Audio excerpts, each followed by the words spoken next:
E aí, pessoal, bem-vindos de volta para mais um The Deep Dive. Hoje a gente vai mergulhar fundo em um tema bem interessante que vocês pediram bastante. É verdade. A gente recebeu muitas sugestões para falar sobre as ideias de Arthur Schopenhauer, especificamente sobre o sistema alegórico e mitológico do cristianismo. É isso aí. Então preparem-se, porque hoje a gente vai desvendar as camadas de significado que esse filósofo polêmico enxergava por trás dos dogmas religiosos. E já para começar, acho que vale a pena a gente apresentar a tese central do Schopenhauer sobre esse assunto. Ele argumentava que a insistência da igreja em dizer que a razão humana não era capaz de compreender os dogmas, na verdade, só reforçava a natureza alegórica dessas doutrinas. Interessante. Quer dizer que, para ele, essa dificuldade de compreensão não era um mistério divino intransponível, mas um sinal de que ali tinha algo mais, um simbolismo a ser decifrado. Exatamente. E aí que entra os absurdos que a gente encontra nos dogmas cristãos. Para Schopenhauer, esses pontos que parecem ilógicos, contraditórios, não deviam ser interpretados ao pé da letra. Ah, entendi. Então, na visão dele, esses absurdos serviam como uma espécie de pista, indicando que a gente devia procurar por um significado alegórico, um mito por trás da doutrina. É isso mesmo. E ele ia além, buscando a origem desses absurdos na tentativa da igreja de juntar, digamos, elementos um tanto incompatíveis. As doutrinas do Velho e do Novo Testamento. Interessante. É como se, ao tentar unir essas duas visões, a gente acabasse com um quebra-cabeça cujas peças não se encaixam direito. Perfeito. É como misturar água e óleo. E essa mistura aqui, para Schopenhauer, gerava as inconsistências e os paradoxos que ele tanto criticava. Entendi. Mas e essa grande alegoria cristã, como ela teria se formado ao longo da história? Bom, ele via isso como um processo gradual, influenciado por vários fatores. As circunstâncias históricas, as interpretações dessas circunstâncias, a busca por verdades mais profundas, tudo isso contribuiu para moldar a alegoria. E Santo Agostinho, que papel ele teve nesse processo? Ele foi fundamental. Para Schopenhauer, Agostinho deu a forma final a essa alegoria, sistematizando tudo em um sistema teológico coerente. E essa doutrina agostiniana, depois confirmada por Lutero, seria a expressão mais completa do cristianismo. E aí que a gente chega num ponto crucial da crítica do Schopenhauer. Ele era bem crítico daqueles protestantes que defendiam uma interpretação literal da Bíblia, né? Sim, ele achava isso um erro. Para ele, esses protestantes estavam pegando os primeiros elementos do cristianismo, ainda em desenvolvimento, como se fosse a palavra final sobre o assunto. Tipo olhar para um broto de feijão e achar que ele já é a planta completa, com flores e vagens. E a boa analogia. E aí a gente chega a um ponto bem polêmico que o Schopenhauer levanta. A necessidade das religiões de esconderem a natureza alegórica das suas doutrinas e apresentarem tudo como verdade literal. Porque ele via isso como um problema. Porque para ele isso criava uma situação de fraude contínua. As religiões precisavam manter essa fachada para sustentar a fé das pessoas. Mas e se as pessoas descobrissem que tudo não passava de uma alegoria? A casa cairia, né? Exatamente. E todo o sistema entraria em colapso. Por isso ele defendia que seria mais honesto assumir a natureza alegórica desde o início. Faz sentido. Mas como explicar para as pessoas que algo pode ser verdadeiro e falso ao mesmo tempo? Parece complicado. Não é fácil. O Schopenhauer reconhecia essa dificuldade, mas ele argumentava que a humanidade parece ter uma necessidade inata por um certo grau de absurdo na sua existência. É como se a gente precisasse de um pouco de mistério para dar sentido à vida. Exatamente. E a gente vê isso em todas as religiões, em maior ou menor grau. Ok, entendi. Agora vamos analisar alguns exemplos concretos desses absurdos que o Schopenhauer identificava no cristianismo. Beleza. Um bom exemplo é a doutrina da predestinação e da graça. Segundo essa doutrina, algumas pessoas já nascem agraciadas por Deus, enquanto outras não. Ou seja, o destino de cada um já estaria definido desde o nascimento. Isso.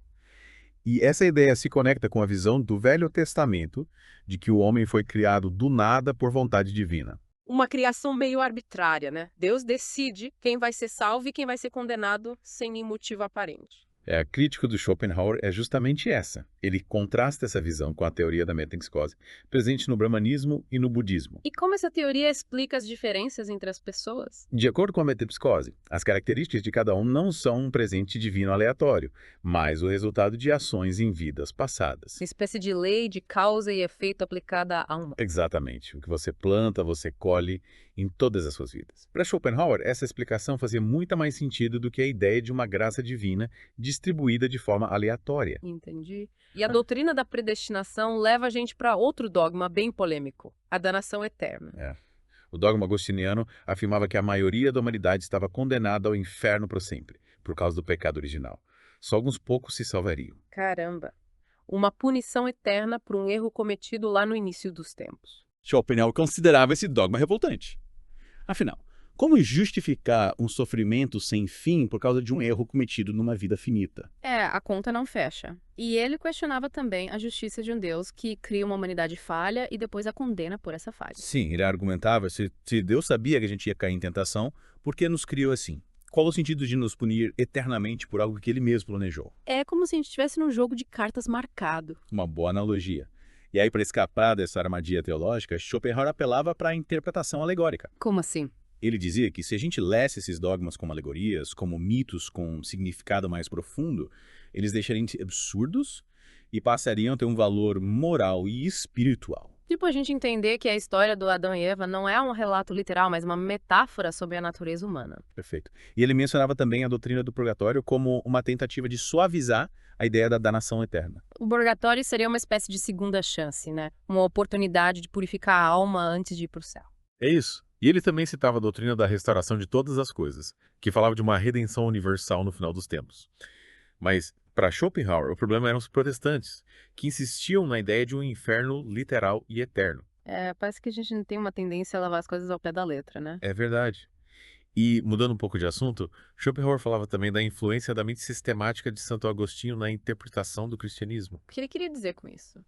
Ele via Agostinho como um pensador muito rigoroso, que organizou as doutrinas cristãs de forma muito rígida, definindo tudo nos mínimos detalhes. E qual o problema disso? O problema é que, para Schopenhauer, essa rigidez de Agostinho limitava as possibilidades de interpretação e gerava uma visão muito severa do cristianismo. Uma visão que deixava pouco espaço para dúvida, para questionamento. Exatamente. E essa rigidez gerou reações tanto na época de Agostinho quanto no tempo do Schopenhauer. Que tipo de reações? Por exemplo, o pelagianismo, que contestava a doutrina do pecado original, e o racionalismo, que criticava a fé cega e defendia o uso da razão na religião. E o Schopenhauer dava um exemplo bem chocante do livro A Cidade de Deus, do Agostinho, para ilustrar essa rigidez. Sim, aquele exemplo de Deus criando um ser do nada só para torturá-lo eternamente por ter desobedecido. Nossa, que pesado! Parece até sadismo. Pois é. Schopenhauer usava esse exemplo para questionar a justiça e a compaixão de um Deus que age dessa forma. E ele argumentava que essa criatura teria o direito de voltar para o nada de onde veio, para escapar desse sofrimento sem fim. E os racionalistas, obviamente, viam essa doutrina como absurda e defendiam a ideia de um progresso moral da humanidade guiado pela razão. Eles acreditavam que, com o tempo, a gente ia superar essas crenças primitivas e construir uma sociedade mais justa e compassiva. Mas o Schopenhauer era meio cético em relação a esse otimismo racionalista. Ele achava que a gente ainda estava longe de alcançar essa perfeição moral. Ele dizia que se a gente tivesse começado a usar a razão antes, talvez já tivéssemos chegado lá. Mas, na visão dele, ainda tinha muito chão pela frente. Ok. E outro ponto interessante na análise do Schopenhauer é o papel do diabo no cristianismo. Sim. Ele argumentava que o diabo servia para explicar a existência do mal no mundo criado por um Deus bom. Se Deus é todo-poderoso e bondoso, de onde vem o mal, a culpa é do diabo. Exatamente. Ele é o bode expiatório perfeito. E o Schopenhauer observava que os defensores da ortodoxia cristã previam que, se a gente abandonasse a figura do diabo, a gente ia perceber que o mal é muito mais presente do que a gente imagina. Ou seja, a gente ia ter que encarar o lado sombrio da humanidade sem poder culpar uma entidade externa.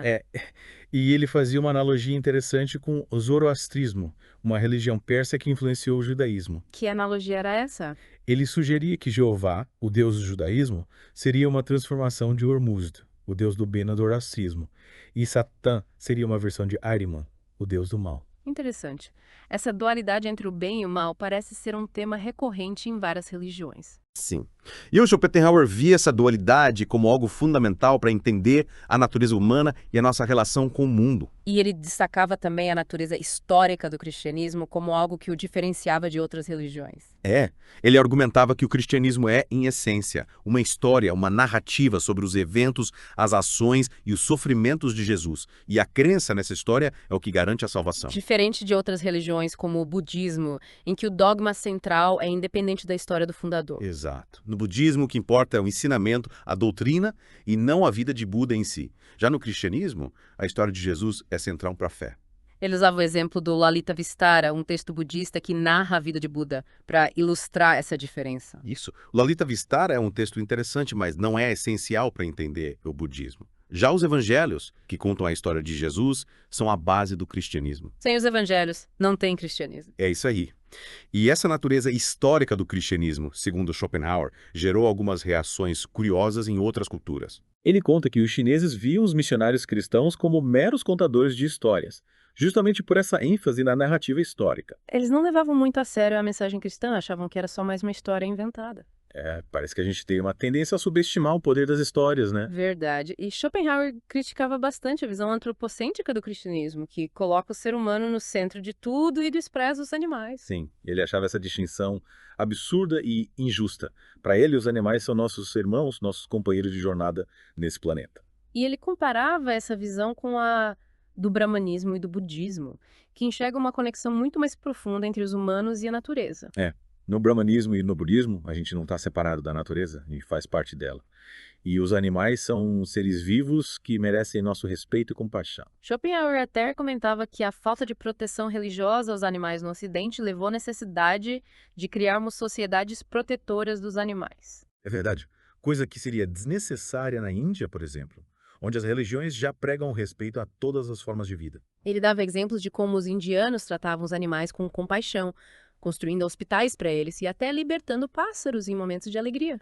E ele contrastava essa compaixão com a brutalidade com que os animais eram tratados no mundo cristão. Ele escrevia cenas de maus tratos, exploração e até sadismo. Ele não poupava palavras para denunciar essa crueldade e criticava até mesmo os homens educados que se recusavam a reconhecer a semelhança entre humanos e animais. Ele usava um conceito do hinduísmo e do budismo para ilustrar essa conexão. O Mahavakya. Sim, Mahavakya, que significa a grande palavra, é uma expressão que resume a essência da nossa relação com o universo. E qual é essa expressão? Tativadivas, que significa isto.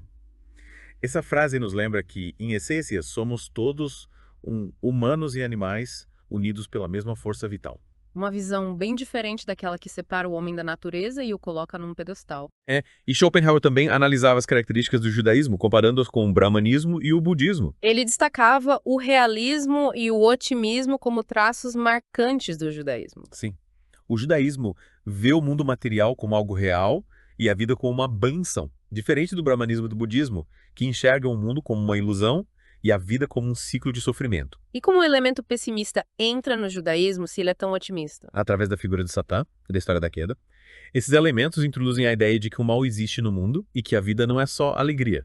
É como se o judaísmo tivesse que dar uma equilibrada no seu otimismo inicial para explicar a realidade do sofrimento humano. É isso. E Schopenhauer fazia uma observação bem interessante sobre a possível influência indiana no Novo Testamento. Que influência seria essa? Ele via semelhanças entre o cristianismo e as religiões indianas no sistema ético, na ênfase na renúncia e no desapego, na visão pessimista do mundo e na figura do avatar que ele associava a Jesus. Ou seja, ele sugeria que o cristianismo teria incorporado elementos da filosofia oriental na sua doutrina. Exatamente. E ele também destacava o contraste entre o Novo e o Velho Testamento, que representavam visões de mundo bem diferentes. O Velho Testamento seria mais focado na justiça divina e na lei, enquanto o Novo Testamento seria mais voltado para o amor e o perdão. É uma boa síntese. E Schopenhauer via essa tentativa de unir essas duas visões como algo desafiador, mas também criativo. É como misturar ingredientes de diferentes culturas para criar um novo prato. É uma boa analogia. E ele usava a imagem da era se agarrando ao tronco de uma árvore para representar essa união. Como assim? A era seria o cristianismo, que se agarra ao tronco do judaísmo, transformando e dando nova vida. Uma imagem poética para descrever essa relação complexa entre as duas tradições.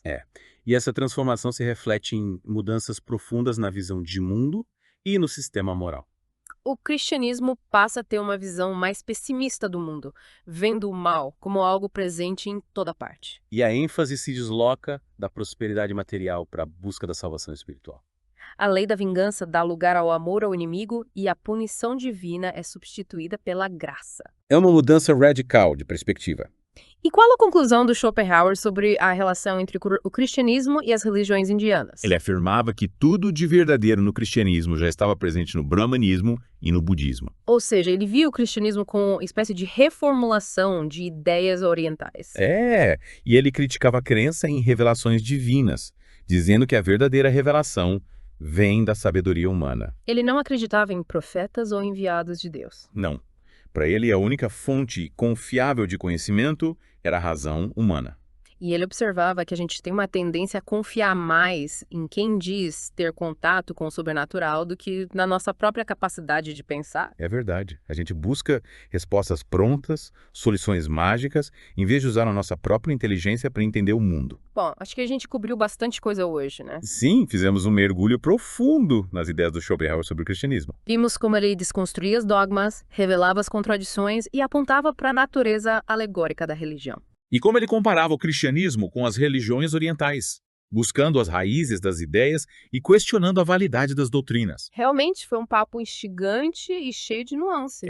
E para finalizar, fica a pergunta: será que a gente ainda se apega a interpretações literais da religião ou já estamos prontos para enxergar os mitos e as alegorias por trás dos dogmas? E será que essa busca por significados mais profundos pode nos ajudar a entender melhor o mundo e a nós mesmos? É uma boa reflexão para levar para casa. É isso aí, pessoal. Espero que vocês tenham curtido essa viagem pelas ideias do Schopenhauer. E até a próxima, no The Deep Dive. Gente, encontro vocês em outro podcast. Não esqueçam de se inscrever no nosso canal